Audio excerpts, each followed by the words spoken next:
John Wainwright is odd, but none know this better than our journalist narrator who watched him grow from a fetus-resembling infant to an infant-resembling boy with giant whiteless eyes. And while he may have seemed underdeveloped, he'd actually surpassed most adults in intellect before his 3rd birthday.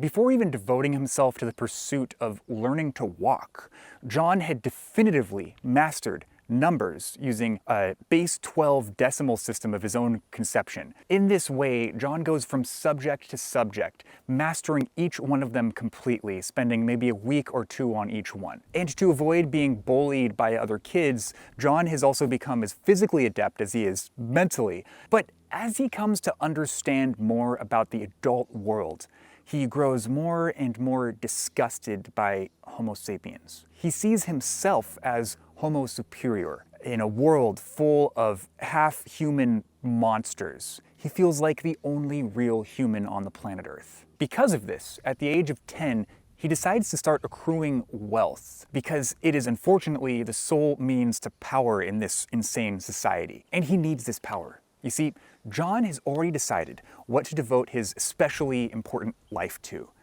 But because he's only a kid, there's no way for him to get into business. There's no avenue for him, so he decides to become a thief. And he studies just as he does every other subject, but unfortunately, during his first major heist, he's caught by a police officer. And he quickly calculates the possibilities and realizes that his path will be diverted for perhaps years if he allows himself to be caught. So instead, he decides to kill the police officer. So at the age of 10, John has already committed murder. But to him, it's more like killing a predator that is attacking your livestock. It was just a calculated effort. So John decides to use our narrator, whom he calls Fido. He calls him this because he sees him as this beloved family pet. He's a part of something bigger than himself. So Fido remains committed throughout John's entire life. This is why we're able to get this sweeping view of him since he's a kid all the way up until his death. And that's not a spoiler either. You're told that John is going to die in his early 20s on the very first page of the book. Anyway, John creates a workshop where he's able to produce these immaculate inventions. And since he can't sell the patents himself, he uses John to do that for him. Eventually, they accrue this vast fortune. And at this point, John finally admits to Fido what his life plan has all been about, why he's been accruing this wealth, why he needs this power. His goal is to find others like him, other supernormals, because he feels alone and he wants to produce a society of people like him. And this becomes possible as soon as John becomes about 12. You see, his intellect has risen to the point where he's essentially telepathic, and he can pick up on these stronger signals which the supernormals emit. Now, the first of the supernormals that John is able to track down is confined to an asylum and has been for many decades. It's an elderly man who is beyond repair. It still brings John some incredible solace to make friends with this man, and he visits him throughout the story. Now, the second of the supernormals John comes across is equally impossible to add to his little society because they are pure evil. They were born with much especially difficult physical defects than John was. Yes, they have the trademark big whiteless eyes, but they also have no limbs.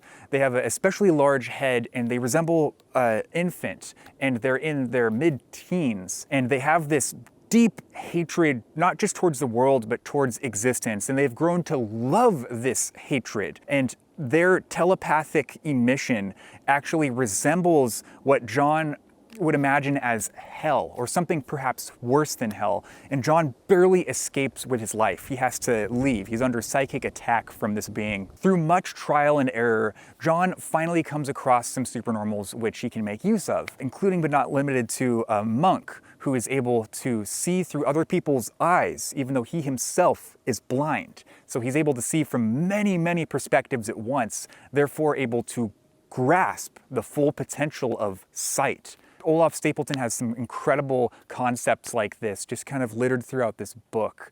Perhaps the most interesting of the supernormals, and definitely my favorite, is Adlon. So John picked up on a mission out in Egypt, and he travels there with Fido and is astounded to find that Adlon actually died several decades before.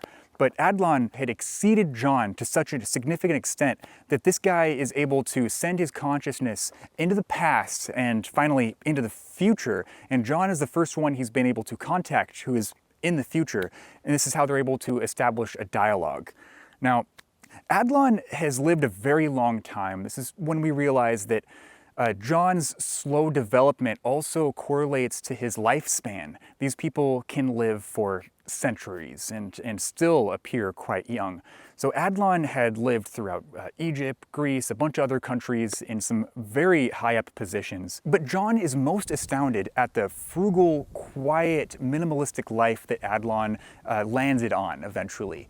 Now, Adlon doesn't see Homo sapiens as these disgusting animals like John does. He instead sees all of reality as this picture produced by Allah, and he's just here to perceive it. He's here to view it and observe it in all its majesty because he can see better than anyone else. He wants to see the present, the past, and the future in all its reality and sees it as this beloved thing. Even the Homo sapiens are without flaws. There is no such thing as a flaw. Everything is just the way it's meant to be. Now, before Adlon abruptly ceases his communications with John, he says that he doesn't really want to be part of this society, but he'll point him towards some other supernormals, and he does so. Now, Adlon had one more thing to say before he ceases communications, and that is that terrible things are ahead. Odd John was written in 1935, and its author, Olaf Stapledon, could feel World War II on its way. Terrible things certainly were ahead. There are these unseen characters whom John brings up, and Fido references simply as a single letter, Mr. Z, for example, and these are quickly understood to be real historical figures, and I'm quite sure that one of them is in fact Adolf Hitler. And it's interesting to see how this pacifist, Olaf Stapledon, saw a man like Adolf Hitler during his rise to power. And these figures play into a theme that human beings are intent on worship. And even after the Christian religion has been sort of rejected more and more, it's been traded instead for nationalism. And in this book, John explicitly states that a nation is the same thing as a hate machine, and that to belong to one nation is to hate another.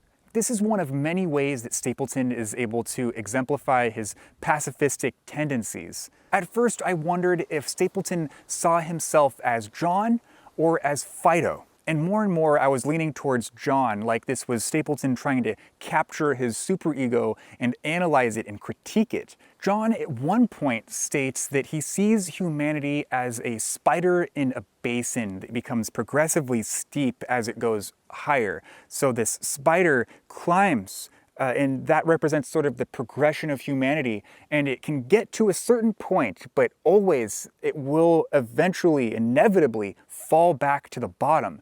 And so regardless of how much it progresses, regardless of whatever technology it may attain, it is doomed to fall. And the higher it goes, the farther it's going to fall. Once more, this makes you think of World War II. Now you have better technology, and so just the wars are going to be more bloody. More people are going to die than ever before. But I also see this as a clue that this book isn't Stapledon's direct perspective. This isn't his direct opinion, because this comes across more of as a nihilistic thing than a pacifistic thing. I think that he really did have hope throughout his life about the future of humanity. Star Maker is a perfect example of this. John and the other supernormals are not restricted to the morality of Homo sapiens. We see this early on as John kills the police officer, but as they grow older, their actions become more and more reprehensible. Fido always seems to see these at first as awful and makes him see John as a monster, and the reader, of course, sees him as a monster. But later on, it's always proven through logic that John had made the right choice. Now, as a normal human, even we can understand that the ends don't always justify the means. Now, if John isn't even a good person, then how can he be considered superhuman? And to assume that you're better than everyone else makes you into an intrinsically bad person, too good for humanity, a Superman without the selflessness. But Fido himself has some serious flaws too. And that's another reason why I think that Stapledon isn't Fido and he isn't John. It's more as if he's comparing these two characters and contrasting these two characters to illustrate the folly of both. Regardless of your analytical prowess, humans seem to fall into these same blind prejudices. Now, after reading Beggars in Spain by Nancy Kress and Ender's Shadow and Ender's Game by Orson Scott Card, some of the novelty of the genius children or genius adults has worn off. However, this was still a great book to read. This has a higher sense of realism than those books in a way.